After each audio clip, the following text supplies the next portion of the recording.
everybody, it's Monday evening, 7 ingredient challenge meal time. So, how are you? How have you been? Have you had a good weekend? Have you had a good start to the week? For us, so we're sort of isolating because my daughter has to isolate because her class has been sent home. So today's been interesting. I've been battling, it's probably mainly my husband. He's been battling with I'm bored. But hey ho, this is what we do, isn't it? Yeah, should we get on with it? So the ingredients are salmon, quinoa, dried apricots, lentils, bay leaves. I always do this, don't I? Pine nuts and spinach. There you go. Those are the 7 ingredients. They don't sound too odd together, do they? No? Sound all right? Should I just show you what I've made? Then we can talk through it. Then I can tell you what issues I've had. So here we have it. We have this time I've done pan-fried fillet of salmon as opposed to baking it in the oven.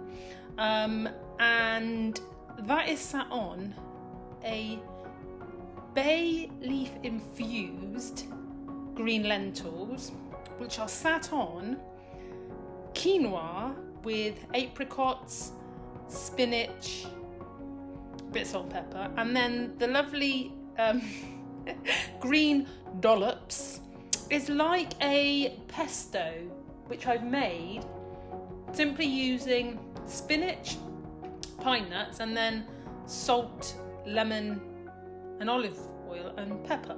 Because I thought it needs a bit of wetness, because otherwise it's quite a dry meal. Now, that's my meal. I'll tell you a funny story. Well, I think it's funny. So, I wasn't quite sure how to cook the quinoa. I think I've only cooked it once before, and I don't really eat it a lot, so I'm not quite sure what texture to go for. So I did what any normal person would do, and I asked the internet. And the internet actually was really good in telling me. Plus, a lovely friend of mine, thank you Hills, said I needed to cook it for a long time. So I cooked it, I think, for a long time, or long enough. And I think I've got the texture right, and I think I've got the taste right. But until I obviously eat it all together, I won't really know. But the funny thing was, the recipe said 2 parts quinoa to 1 part quinoa to 2 parts water. So I did what I thought the recipe said. And I said to my husband, this water has been absorbed really, really quickly. To which he said, have you followed the recipe? And then it dawned on me. I'd done 1 part water to 1 part quinoa. Duh. Anyway, see, even with me, I mean, you know, I'm like you, I cook. I'm not a chef, I cook.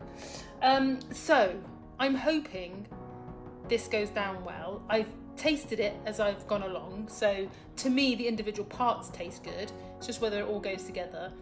Husband literally looked at it and said, this is going to be gone in about 5 minutes. I'll eat slowly. And I said to him, no, you eat normal pace.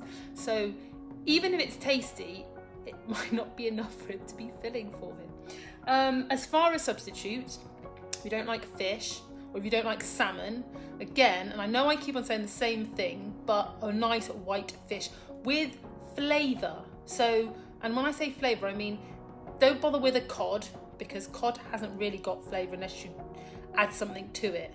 Like if you wrap it in bacon or do something to it. It's like chicken in that sense.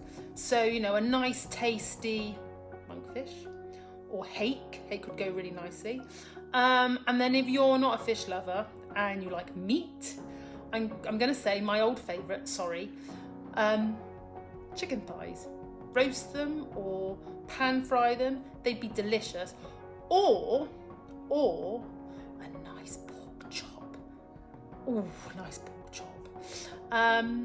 And then vegetables, I am going to repeat myself.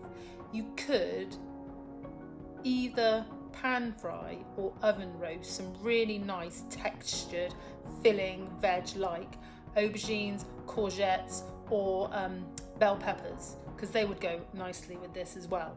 So those are your options.